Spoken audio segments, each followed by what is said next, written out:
America और Iran के बीच समझौता ज्ञापन यानी एमओयू पर हस्ताक्षर हुए 2 हफ्ते होने को हैं, लेकिन अभी भी स्थिति सामान्य होती हुई नहीं दिख रही है। पहले कहा गया था कि बातचीत का खाका तैयार कर लिया गया है, रिश्ते कैसे सुधरेंगे उसकी पूरी योजना तैयार है और ये योजना कैसे लागू होगी ये बाद में बातचीत से तय किया जाएगा। 60 दिनों का समय दिया गया था, जिसमें से 2 हफ्ते पूरे हो चुके हैं, लेकिन अभी कोई ठोस बातचीत नहीं हो पाई है। कई मुद्दों पर असहमतियां हैं या कह लें असमंजस वाली स्थिति है, अस्पष्टता है। जैसे कि ईरान कह रहा है कि कतर में उसके जो पैसे जमा किए गए हैं, जब्त किए गए हैं, उनको जल्द ही रिलीज किया जाएगा, आधी रकम जारी की जाएगी। अमेरिका कह रहा है कि अभी तो ऐसा कुछ हो ही नहीं रहा। दूसरी ओर परमाणु कार्यक्रमों पर भी अभी कोई ठोस बातचीत नहीं हो पाई है। स्टेट ऑफ हॉर्मुज को लेकर भी कुछ भी स्पष्ट नहीं है। ईरान चाहता है कि वो जो रास्ता तय कर रहा है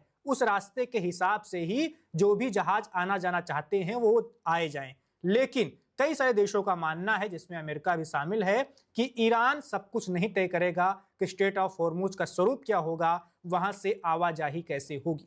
तो मतलब साफ है कि अभी कुछ भी साफ तौर पर नहीं दिख रहा है कि ये दोनों देशों के बीच समझौते वाली बात कैसे आगे बढ़ रही है और इसका नतीजा क्या निकलने वाला है। समय बहुत जल्दी बीत रहा है, कार्रवाइयां या बातचीत बहुत धीमे चल रही है। तो ईरान अमेरिका के बीच इसी समझौते को लेकर आज हम बात करने वाले हैं। तर्कश में हमारे साथ इस बातचीत में एक बेहद ही खास मेहमान ज्वाइन कर रहे हैं, हमारे साथ जुड़ रहे हैं group captain UK Devnath sir, जिन्हें आप लगातार तर्कश में देखते आए हैं। देवनाथ सर, आपके हिसाब से अभी कहां तक बातचीत पहुंची है?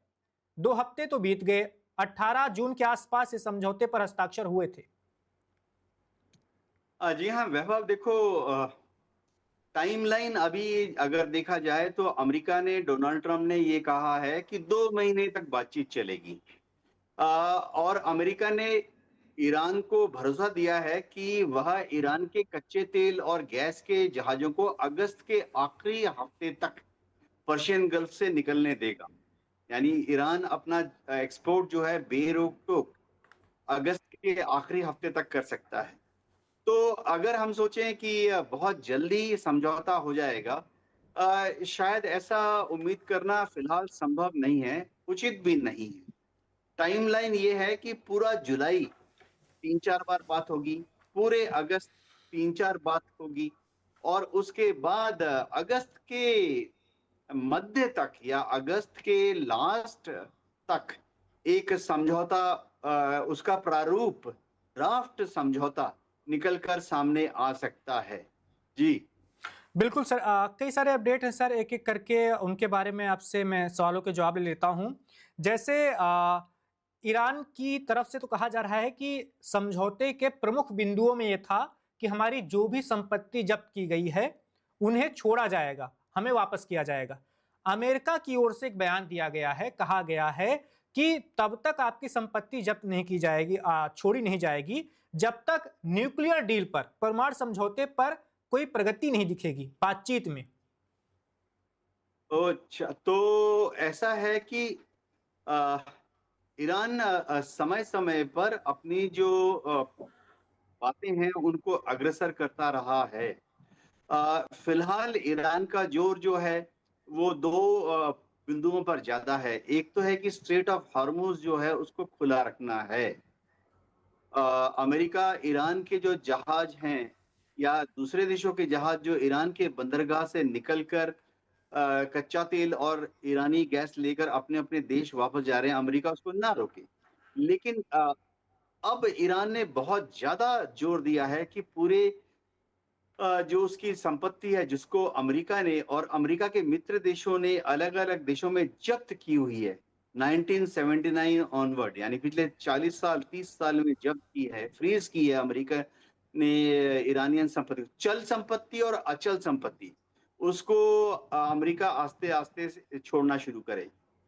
आंकड़ों के अनुसार अमेरिका ने खुद स्वयं 24 बिलियन डॉलर के बराबर की संपत्ति, ईरानियन संपत्ति को जब्त किया हुआ है।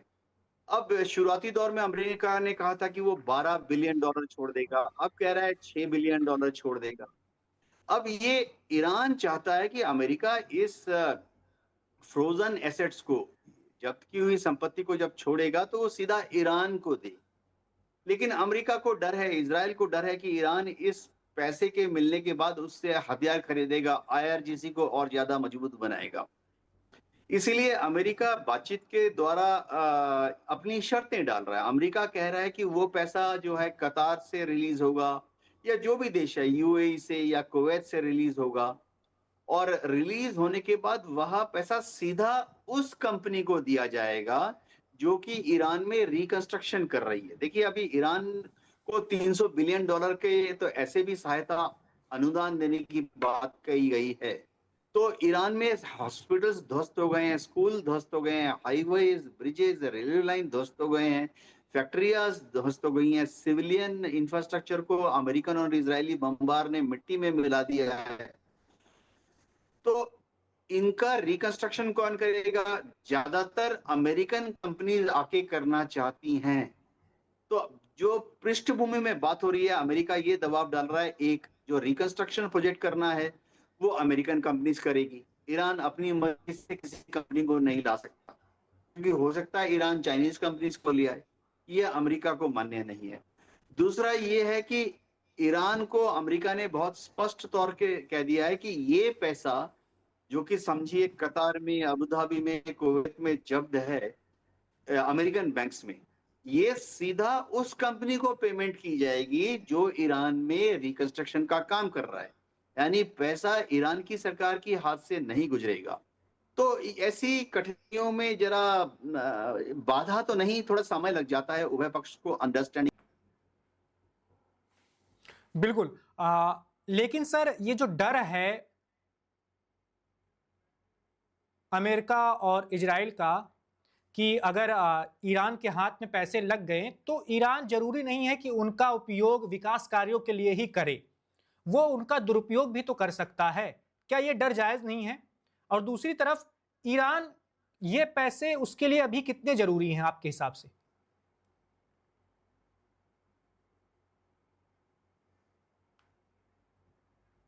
चलिए, देवनाथ सर अभी हमारे साथ जुड़ेंगे, लेकिन अभी देवनाथ सर जो बता रहे थे वो बेहद ही महत्वपूर्ण जानकारी है। अमेरिका चाहता है, मैं फिर से उनकी बातों को दोहरा देता हूं आपके लिए, अमेरिका चाहता है कि जो भी ईरान की संपत्तियां जब्त हुई हैं वो सीधे उन कंपनियों को दे जो पुनर्निर्माण के कार्यक्रम में लगी हुई हैं या लगेंगी ईरान में। देवनाथ सर फिर से हमारे साथ जुड़ गए हैं। देवनाथ सर, मेरा सवाल था कि अमेरिका और इजराइल का डर तो जायज है ना?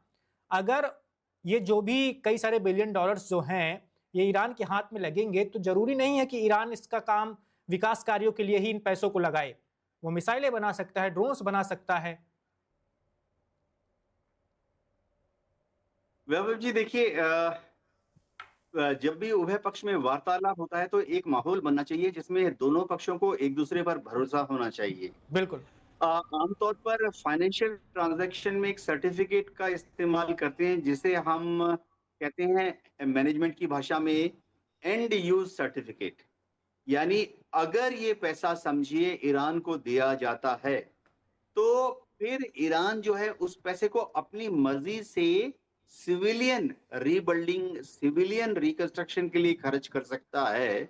और अंतरराष्ट्रीय ऑडिटर्स लगाए जाते हैं, वो चाहे एडीबी से हो, चाहे आईएमएफ से हो या वर्ल्ड बैंक से हो, या अमेरिका और इजराइल मिलकर किसी भी अंतरराष्ट्रीय ऑडिट कंपनी को बुला सकते हैं। वो देख सकती है कि ये पैसा ईरान ने कहां पर खर्च किया। महज समझिए $6 बिलियन ईरान को छोड़ दिया तो $6 बिलियन से ईरान ने हाईवे बनाया, अस्पताल बनाए, रोड्स एंड ब्रिजेस को रिकंस्ट्रक्ट किया, स्कूलों को फिर से चालू किया, अपने जो thermal power plant, gas based power plant है उनको फिर से रिपेयर करके चालू किया। तो एक अंतरराष्ट्रीय ऑडिट टीम उसको देख सकती है। ईरान की सरकार भी एक एंड यूज सर्टिफिकेट देगी कि उसने इस पैसे को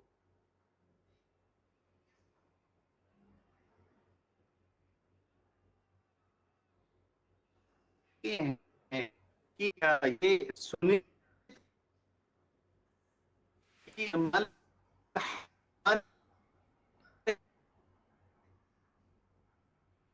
बिल्कुल। देवनाथ सर अभी हमारे साथ जुड़ेंगे। देवनाथ सर जैसा कि बता रहे हैं कि भरोसा होना चाहिए दोनों देशों के बीच में अगर किसी समझौते की बात हो रही है, क्योंकि बिना भरोसे के कुछ भी सामान्य नहीं हो सकता है। ईरान क्या करेगा इन पैसों का? जो पैसे उसके हैं, जिन्हें जब्त किया था अमेरिका और अमेरिका के सहयोगी देशों ने, वो ईरान समय समय पर बताता भी रहेगा। एक टीम जाकर निरीक्षण कर सकती है ईरान में कि आखिर उन पैसों का इस्तेमाल कैसे किया जा रहा है, कहाँ किया जा रहा है। आपको बता दें कि अमेरिका और इजराइल की जो चिंता है, उस चिंता की वजह से ही ईरान को अब तक ये पैसे नहीं मिल पाए हैं। ईरान को इन पैसों की बेहद ही जरूरत है, क्योंकि ये जो युद्ध हुआ है, इस युद्ध में ईरान की करीब 1,22,000 इमारतें ध्वस्त हो गई हैं। उन्हें फिर से बनाने की जरूरत है, उनकी मरम्मत की जरूरत है, और उसके लिए ईरान को चाहिए अथाह पैसा। वो पैसा कहां से आएगा? कोई देश मदद के लिए आगे तो आ नहीं रहा। $300 बिलियन के फंड की बात की जा रही है, लेकिन यह फंड बनेगा कैसे? कौन कौन से देश इसमें सहयोग करेंगे? ये कुछ भी साफ नहीं है। अमेरिका बार बार कह रहा है, ट्रंप, जेडी वेंस बार बार कह रहे हैं कि हम एक फूटी कौड़ी भी नहीं देने वाले ईरान को, ईरान के पुनर्निर्माण के लिए। तो पैसों की जरूरत है, और इसीलिए ईरान बार बार कह रहा है कि समझौते के प्रमुख बिंदुओं में यह बिंदु था कि आपको मेरे जब्त किए हुए पैसे वापस करने होंगे। तो देखते हैं अमेरिका क्या कुछ करता है आगे, क्योंकि अमेरिका के अगले कदम पर ही निर्भर करेगा कि ये जो समझौता ज्ञापन पर हस्ताक्षर हुआ है, एमओयू पर साइन हुआ है, ये आगे बरकरार रहता है या नहीं। 60 दिनों का टाइम है। 60 दिनों में 2 हफ्ते बीत चुके हैं, अभी भी एक लंबा वक्त बचा हुआ है।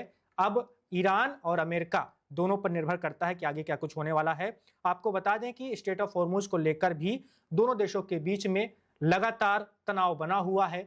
युद्ध से पहले ऐसा लग नहीं रहा था कि ईरान ऐसा कुछ करेगा और स्ट्रेट ऑफ हॉर्मुज को बंद कर देगा। अमेरिका भी भौचक्का रह गया।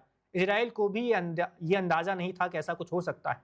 दुनिया के बहुत सारे देश जिनका व्यापार, जिनकी अर्थव्यवस्था इसी बात पर टिकी हुई है कि स्ट्रेट ऑफ हॉर्मुज से उनके देशों के व्यापारिक जहाजों का आवागमन होता रहता है, वो आवागमन जैसे रुका, दुनिया भर पर असर पड़ा इसका। भारत भी इसमें शामिल है, भारत के पड़ोसी देश पाकिस्तान, बांग्लादेश भी इसमें शामिल हैं। सबकी अर्थव्यवस्था डगमगाई, सबके देशों में महंगाई बढ़ी। इसी वजह से स्ट्रेट ऑफ हॉर्मुज इस पूरे युद्ध विराम की चर्चाओं में एक बड़ा और अहम मुद्दा है। और इसी मुद्दे पर अमेरिका चाहता है, अमेरिका के सहयोगी देश चाहते हैं कि स्ट्रेट ऑफ हॉर्मुज की स्थिति पहले की तरह हो जाए। 28 फरवरी 2026 से पहले की जो स्थिति थी, युद्ध से पहले वाली, जब ईरान कंट्रोल नहीं करता था, ईरान रोक टोक नहीं करता था, नाकेबंदी नहीं करता था, वैसे ईरान अब करे। लेकिन ईरान का कहना है कि स्थिति बदल चुकी है, युद्ध ने बहुत कुछ बदल दिया है। अब स्ट्रेट ऑफ हॉर्मुज से गुजरने वाले जहाजों को हमारी अनुमति लेनी पड़ेगी, हम जैसे बताएंगे उन्हें वैसे ही यहां से निकलना पड़ेगा। उधर अमेरिका, फ्रांस, ब्रिटेन समेत तमाम देश कह रहे हैं ना जी ना, बिल्कुल ऐसा नहीं होगा। तो यह भी एक बड़ा मुद्दा है, और सबसे बड़ा मुद्दा जिस पर युद्ध हुआ, जिसको लेकर अमेरिका और ईरान पिछले 40 सालों से एक दूसरे के कट्टर दुश्मन बने हुए हैं, वो मुद्दा है परमाणु का। ईरान परमाणु बम बनाएगा या नहीं, इस पर ही युद्ध ये लड़ा गया था जो भी खत्म हुआ है। इस युद्ध में अमेरिका और इजराइल की जो प्रमुख उनका मिशन था, लक्ष्य था, वो ये था कि ईरान के अंदर इतनी बमबारी कर दो, उनके परमाणु ठिकानों पर इतने बम बरसा दो कि वो परमाणु बम बना ही ना पाए। युद्ध तो फिलहाल रुका हुआ है, लेकिन जो तमाम मीडिया रिपोर्ट्स आ रही हैं वो ये बता रही हैं कि इतना नुकसान तो नहीं हो पाया है। ईरान के पास पहले भी क्षमता थी, अब भी क्षमता है कि वो अपने परमाणु कार्यक्रमों को आगे बढ़ा सकता है। उसमें उसे इतना घाटा नहीं हुआ है, इतना बड़ा झटका नहीं लगा है कि सब कुछ बर्बाद हो गया। याद होगा आपको 2025 में भी 12 दिनों की जंग हुई थी, जब B-2 बॉम्बर से बम बरसाए गए थे, बंकर ब्लस्टर बम, जो जिनसे कहा जाता है कि नीचे छिपे हुए ठिकाने को भी ध्वस्त कर दिया गया। लेकिन उस वक्त ट्रंप ने यह कहा था कि हमने 5 सालों के लिए ईरान के परमाणु कार्यक्रमों को पीछे धकेल दिया है, लेकिन ऐसा हुआ तो नहीं। सिर्फ 9 महीने बाद ही फिर से जंग शुरू हो गई। तो ईरान जितना कमजोर हो गया है, ये दावा कर रहे हैं ट्रंप, उतना कमजोर असल में वो नहीं हुआ है। ईरान जैसा लग रहा था कि सत्ता परिवर्तन हो जाएगा यहाँ पर, ऐसा भी नहीं हुआ है। ईरान अब भी मजबूती से डटा हुआ है। उसके मिसाइलों के जखीरों में अब भी अच्छी खासी संख्या में मिसाइलें हैं, ड्रोन्स हैं, और इसी वजह से अमेरिका को समझौते की ओर आगे बढ़ना पड़ा। नहीं तो पहले आप ट्रंप की भाषा देखिए, बोली देखिए, नेतन्याहू क्या बोल रहे थे कि हम बर्बाद कर देंगे, तहस नहस कर देंगे, पूरी सभ्यता का विनाश कर देंगे। ऐसा भी ट्रंप ने अपने social media platform truth social पर पोस्ट किया था।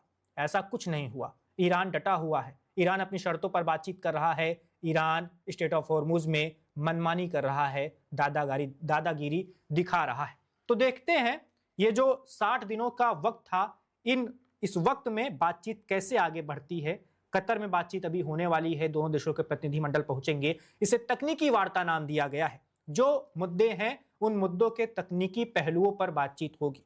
कई दौर की वार्ताएं होनी है, बहुत सारे मुद्दे हैं जो अनसुलझे हैं। मैंने आपको बड़े मुद्दों के बारे में बताया, परमाणु कार्यक्रम, स्टेट ऑफ हॉर्मुज की जो स्थिति है उसे लेकर मिसाइलों का कार्यक्रम, लेकिन संपत्तियों के जब्त करने का मसला हो, लेकिन इसके अलावा भी बहुत सारे और मुद्दे हैं। जैसे कि पिछले 40 सालों में ईरान पर प्रतिबंध भी तो लगे हैं। अमेरिका ने कितने सारे प्रतिबंध लगा रखे हैं। दुनिया भर के ज्यादातर देश ईरान से बातचीत करने में, व्यापार करने में कतराते हैं। उन्हें डर होता है, अमेरिका का खौफ होता है। उस खौफ से भी तो आजादी चाहिए, वो भी तो इस बातचीत के, इस समझौते के प्रमुख बिंदुओं में शामिल है। उस पर भी चर्चा होगी। 60 दिनों में अगर बातचीत सफल रही तो ये दुश्मनी खत्म तो नहीं कही जा सकती, लेकिन इसमें थोड़ा बहुत कमी आ जाएगी, कटुता थोड़ा कम हो जाएगी। लेकिन 60 दिनों में यह भी हो सकता है कि बातचीत सफल ना हो, क्योंकि पहले भी कई बार हो चुका है। ओबामा के कार्यकाल से आप लेकर चलिए, 2008 से लेकर 2016 अमेरिका के राष्ट्रपति ओबामा रहते हैं, तब स्थितियां थोड़ी बहुत सामान्य हुई थी। लगा था कि अब दोनों देशों के रिश्ते पटरी पर आ गए हैं, धीरे धीरे सब कुछ सामान्य होता जाएगा। लेकिन फिर व्हाइट हाउस में आते हैं ट्रंप 2016 में। 2016 से 2020 तक ईरान के साथ कैसा बर्ताव किया गया अमेरिका की ओर से, यह भी सबने देखा है। 2020-21 के बाद फिर आ जाते हैं जो बाइडेन, फिर क्या होता है यह भी सबने देखा। और फिर 20 जनवरी 2025 को ट्रंप फिर से व्हाइट हाउस में पहुंच जाते हैं। उसके बाद दो जंग हो चुकी है। इतनी जल्दी 2 साल का कार्यकाल अभी पूरा नहीं हुआ है ट्रंप का, 2 युद्ध हो चुके हैं ईरान के साथ। 2025 वाले युद्ध की बात मैं आपको बता ही चुका हूं, इस साल भी हो चुका है। अभी 2.5 साल ट्रंप के पास और हैं, तो ईरान के साथ सब कुछ बेहतर होने जा रहा है। ईरान अपना भविष्य बहुत सुनहरा देख रहा है, ऐसा हरगिज नहीं है। अभी भी व्हाइट हाउस में ट्रंप के पास 2.5 साल हैं, नेतन्याहू अभी भी इजराइल के प्रधानमंत्री की गद्दी पर विराजमान है। तो ऐसे में सब कुछ सामान्य होने की बात तो कोरी कल्पना ही लगती है।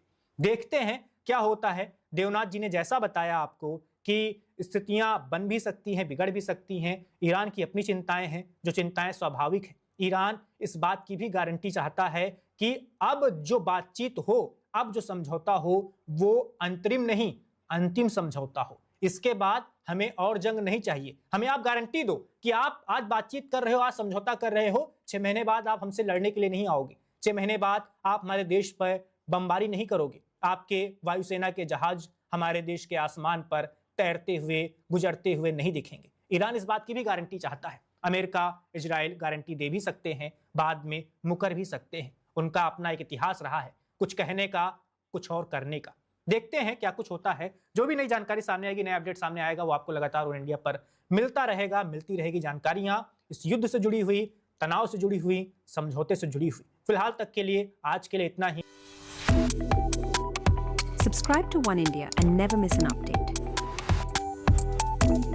Download the One India app now.